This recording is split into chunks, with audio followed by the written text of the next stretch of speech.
আজকের এই ভিডিওতে আমরা পশ্চিমবঙ্গের মেডিকেল কলেজ এবং ডেন্টাল কলেজগুলোর কাউন্সেলিং অ্যাটেন্ড করার জন্য তোমাদের যে মেডিকেল সার্টিফিকেট বা মেডিকেল ফিটনেস সার্টিফিকেটটা সাবমিট করতে হয় সেই সার্টিফিকেটের রিগার্ডিং ইন ডিটেলসে এভরিথিং আলোচনা করব।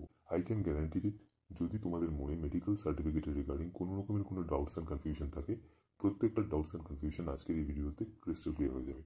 একটা জিনিস মাথায় রাখবি, মেডিকেল সার্টিফিকেটের রিগার্ডিং কিন্তু কিছু স্ট্রিক্ট রুলস অ্যান্ড রেগুলেশনস ডব্লিউবিএমসিসির পক্ষ থেকে মেনশন করা আছে। মেডিকেল সার্টিফিকেটটা যখন তোমরা কোনো ডক্টরকে দিয়ে প্রেসক্রাইব করাবে, তখন কিন্তু প্রত্যেকটা রুলস অ্যান্ড রেগুলেশনস তোমাদেরকে স্ট্রিক্টলি ফলো করে তবেই এই মেডিকেল সার্টিফিকেটটা বানাতে হবে। আদারওয়াইজ কিন্তু এরকম হতে পারে যে ফিজিক্যাল ডকুমেন্টস ভেরিফিকেশনের সময় এই সার্টিফিকেটটাকে অ্যাকসেপ্ট করছে না। তো আমি তোমাদেরকে রিকোয়েস্ট করবো, তোমরা ভিডিওটা লাস্ট অবধি দেখো। পুরো ভিডিওটা তোমাদের জন্য ভীষণই ইনফরমেটিভ হবে এবং নিটের কাউন্সিলিং রিলেটেড প্রত্যেকটা গুরুত্বপূর্ণ ইনফরমেশন টাইম টু টাইম পেয়ে যাওয়ার জন্য তোমরা আমাদের টেলিগ্রাম চ্যানেলটা জয়েন করতে পারো, অথবা তোমরা আমাদের হোয়াটসঅ্যাপ গ্রুপটা জয়েন করতে পারো, অথবা তোমরা চাইলে আমাদের ইউটিউব চ্যানেলটাকে সাবস্ক্রাইব করে রাখতে পারো। কেমন? তো চলো আমাদের ডিসকাশনটা স্টার্ট করা যাক। আচ্ছা, প্রথমত যে কোয়েশ্চেনটা তোমাদের মাথায় আসে সেটা হচ্ছে, এই যে মেডিকেল সার্টিফিকেটটা আছে, এই মেডিকেল সার্টিফিকেটটার আমাদের কখন প্রয়োজনীয়তা পড়বে। তোমরা যখন রেজিস্ট্রেশন করবে, রেজিস্ট্রেশন করার পরে তোমাদের একটা ক্যান্ডিডেট প্রোফাইল লেটার জেনারেট হবে। সেই ক্যান্ডিডেট প্রোফাইল লেটারে যে ভেন্যু মেনশন করা থাকবে, সেই ভেন্যুতে তোমাদের প্রত্যেকটা ডকুমেন্টসের original copy plus xerox copy নিয়ে যেতে হয়, গিয়ে তোমাদের ডকুমেন্টসগুলোকে ভেরিফাই করাতে হয়। তো তখন কিন্তু তোমাদের এই মেডিকেল সার্টিফিকেটের রিকোয়ারমেন্ট হবে, সেখানে তোমাদের মেডিকেল সার্টিফিকেটটা চেক করবে। ওকে, তাহলে কখন রিকোয়ারমেন্ট হবে তোমরা বুঝতে পারলে। আচ্ছা, এরপরে 2 নম্বর যে প্রশ্নটা আসে সেটা হচ্ছে, অনেকেই এই প্রশ্নগুলো আমাদেরকে করে, তাই তোমাদেরকে আমি অ্যান্সার দিয়ে দিচ্ছি আগেই, যে এই মেডিকেল সার্টিফিকেটটা ডব্লিউবিএমসিসির পক্ষ থেকে যে ফরম্যাটটা দেওয়া আছে সেই ফরম্যাটেই প্রেসক্রাইব করাতে হবে, নাকি অন্য কোনো ফরম্যাটে প্রেসক্রাইব করালেও হবে। আমি তোমাদের একদম ক্লিয়ার কাট অ্যান্সার দিয়ে দিচ্ছি। ওয়েস্ট বেঙ্গল মেডিকেল কাউন্সিলিং কমিটির পক্ষ থেকে যে ফরম্যাটটা তোমাদেরকে দিয়েছে, সেই ফরম্যাটেই মেডিকেল সার্টিফিকেটটা তোমরা কোনো একজন রেজিস্টার্ড ডক্টরকে দিয়ে প্রেসক্রাইব করিয়ে নেবে। তোমরা এই যে ফরম্যাটটা আছে, স্ট্রিক্টলি এই ফরম্যাটের উপরই তোমরা মেডিকেল সার্টিফিকেটটা বানাবে, তবেই কিন্তু এটা 100% অ্যাকসেপ্টেবল হবে। কেমন? এরপর 3 নম্বর যে প্রশ্নটা আসে সেটা হচ্ছে, এই মেডিকেল সার্টিফিকেটটা তোমরা কাদের দিয়ে বানাবে, মানে অবশ্যই একজন ডক্টরকে দিয়ে বানাবে। দেখো, এই মেডিকেল সার্টিফিকেটটা বানানোর জন্য যেটা অ্যাকচুয়াল গাইডলাইন্স আছে সেটা হচ্ছে, একজন রেজিস্টার্ড ডক্টরকে দিয়ে এই মেডিকেল সার্টিফিকেটটা তোমাদেরকে বানাতে হবে। তোমরা যে কোনো একজন রেজিস্টার্ড ডক্টরকে দিয়ে এই মেডিকেল সার্টিফিকেটটা বানাতে পারো। রেজিস্টার্ড ডক্টর মানে একজন এলোপ্যাথিক, আয়ুর্বেদিক অথবা হোমিওপ্যাথিক মেডিসিন প্র্যাকটিশনারকে দিয়ে এই মেডিকেল সার্টিফিকেটটা তোমরা প্রেসক্রাইব করাতে পারো। আচ্ছা, এবারে এখানে আমার যেটা সাজেশন থাকবে সেটা হচ্ছে, এই মেডিকেল সার্টিফিকেটটা তোমরা একজন এমবিবিএস ডক্টরকে দিয়ে বানিয়ে নিয়ে যাবে, মানে একজন এলোপ্যাথিক ডক্টরকে দিয়ে এই মেডিকেল সার্টিফিকেটটা তোমরা বানিয়ে নিয়ে যাবে। That is my suggestion. আর তোমরা যদি দেখো যে এই মেডিকেল সার্টিফিকেটটা কারা প্রেসক্রাইব করতে পারে, তাহলে যেরকম তোমাদেরকে বললাম, একজন হোমিওপ্যাথিক ডক্টর, একজন আয়ুর্বেদিক ডক্টর অথবা একজন এলোপ্যাথিক ডক্টর এই মেডিকেল সার্টিফিকেটটা প্রেসক্রাইব করতে পারে। বাট আমার সাজেশন থাকবে, তোমরা একজন এলোপ্যাথিক ডক্টরকে দিয়ে, মানে এমবিবিএস পাস আউট করা ডক্টরকে দিয়ে এই মেডিকেল সার্টিফিকেটটা বানিয়ে নিয়ে যাও। কেমন? আর হ্যাঁ, একটা বিষয়, যে ডক্টরকে দিয়েই তোমরা প্রেসক্রাইব করছো না কেন, ওনার কিন্তু রেজিস্ট্রেশন থাকতে হবে, প্রপার রেজিস্ট্রেশন থাকতে হবে এবং ওনার নিজস্ব স্ট্যাম্প থাকতে হবে। ওকে, তাহলে আমরা 3 নম্বর পয়েন্টটা কভার করলাম। এবারে আসি 4 নম্বর কোয়েশ্চেন, যে মেডিকেল সার্টিফিকেটটা তোমরা কোথা থেকে বানাবে। দেখো, তোমরা যদি চাও তাহলে একটা গভর্নমেন্ট হসপিটাল থেকে মেডিকেল সার্টিফিকেটটা বানাতে পারো, সেটাও অ্যাকসেপ্ট করে নেবে। আবার কোনো একজন ডক্টরের যেটা চেম্বার হয়, মানে যেখানে উনি প্রাইভেট প্র্যাকটিস করেন, সেখানে গিয়েও তোমরা মেডিকেল সার্টিফিকেটটা বানিয়ে নিতে পারো। কেমন? সেক্ষেত্রেও সেটা অ্যাকসেপ্টেবল। এরকম নয় যে মেডিকেল সার্টিফিকেটটা শুধুমাত্র গভর্নমেন্ট ডক্টরকে দিয়ে বানাতে হবে বা কোনো একটা গভর্নমেন্ট হসপিটাল থেকেই বানাতে হবে। তোমরা চাইলে প্রাইভেট হসপিটাল থেকেও বানাতে পারো, অথবা তোমরা চাইলে কোনো একজন ডক্টরের চেম্বারে গিয়ে, যেখানে উনি প্রাইভেট প্র্যাকটিস করেন, সেখানে গিয়েও তুমি এটা বানাতে পারো। এরপর আমরা দেখবো এই মেডিকেল সার্টিফিকেটটা তোমরা কি করে ফিল করবে। প্রথমত এখানে তোমাদের রোল নাম্বার লিখবে, যেটা নিটের রোল নাম্বার সেটা লিখবে। এখানে অ্যাপ্লিকেশন নাম্বার লিখবে, আর এখানে কম্বাইন্ড মেরিট র্যাঙ্ক, মানে তোমাদের যেটা অল ইন্ডিয়া র্যাঙ্ক আছে সেটা লিখবে। কেউ এখানে স্টেট র্যাঙ্ক মেনশন করবে না, এখানে তোমাদের অল ইন্ডিয়া র্যাঙ্কটা লিখতে হবে। এখানে যিনি ডক্টর আছেন ওনার নামটা লিখবে, এটা চাইলে তুমি আগে থেকে ফিল আপ করে নিয়ে যেতে পারো। কেমন?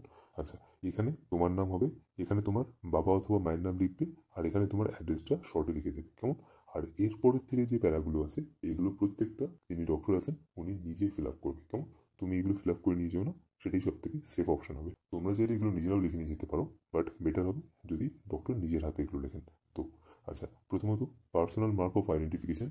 এখানে যেটা মেনশন করবে সেটা হচ্ছে, তোমাদের শরীরে যদি কোনো ভিজিবল মোল থাকে বা কোনো বার্থ মার্ক থাকে, সেটা তোমাদেরকে এখানে মেনশন করতে হবে।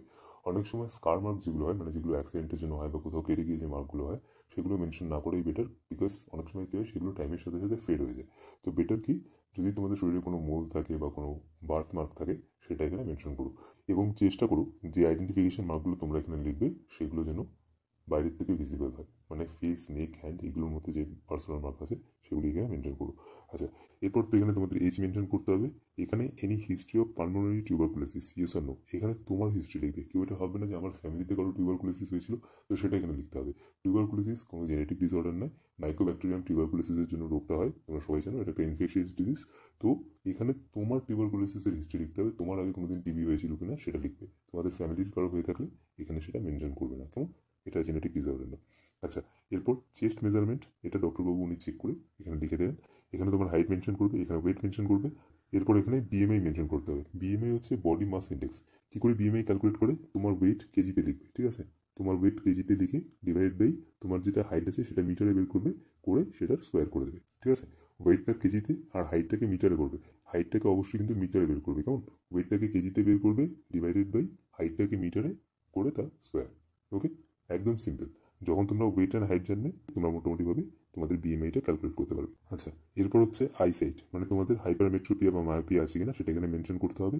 ইমিউনাইজেশন স্ট্যাটাসে তোমরা যেটা মেনশন করবে সেটা হচ্ছে ন্যাশনাল ইমিউনাইজেশন শিডিউল অনুযায়ী তোমরা অ্যাট বার্থ মানে জন্মের সময় কিছু ভ্যাকসিন তোমাদেরকে দেওয়া হয়, তারপরে 6 উইক্সে দেওয়া হয় কিছু ভ্যাকসিন, তারপরে 10 উইক্সে দেওয়া হয়, 14 উইক্সে দেওয়া হয়। তো এরকম একটা প্রপার শিডিউল আছে যেটা ইন্ডিয়াতে মেনটেন করে, মানে ইন্ডিয়ান চিলড্রেনরা অ্যাট বার্থ কিছু কিছু ভ্যাকসিন দেয়। যেমন জন্মের সময় ধরো বিসিজি দেওয়া হয়, ওরাল পোলিও ভ্যাকসিন দেওয়া হয়, হেপাটাইটিস বি এর ভ্যাকসিন দেওয়া হয়।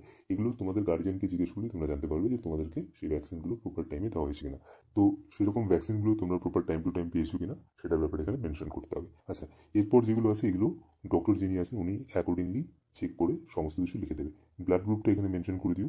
ব্লাড গ্রুপের জন্য অনেক সময় যদি চেনা পরিচিত ডক্টর হয় তাহলে উনি তোমাদের মুখে শুনেই লিখে দেবে যে তোমাদের ব্লাড গ্রুপ কী আছে। ওকে, আর যদি চেনা পরিচিত ডক্টর না হয় তাহলে অনেক সময় বলবে যে ব্লাড টেস্টটা করে নিয়ে আসতে, তারপর এখানে ব্লাড গ্রুপটা লিখবে, কেমন? আচ্ছা, এরপর এই জায়গাটা ভীষণ গুরুত্বপূর্ণ। এখানে তোমরা একটা তোমাদের ফটো অ্যাফিক্স করবে, একটা ফটো লাগাবে। ফটোটা নিচে তোমরা যেটা আপলোড করেছিলে তার মতো সেম হতে হবে কিনা, যদি সেম হয় তাহলে খুবই ভালো, যদি না হয় তাহলে তোমাদের যেটা রিসেন্ট কালার ফটোগ্রাফ আছে সেটাও লাগিয়ে নিয়ে যেতে পারো।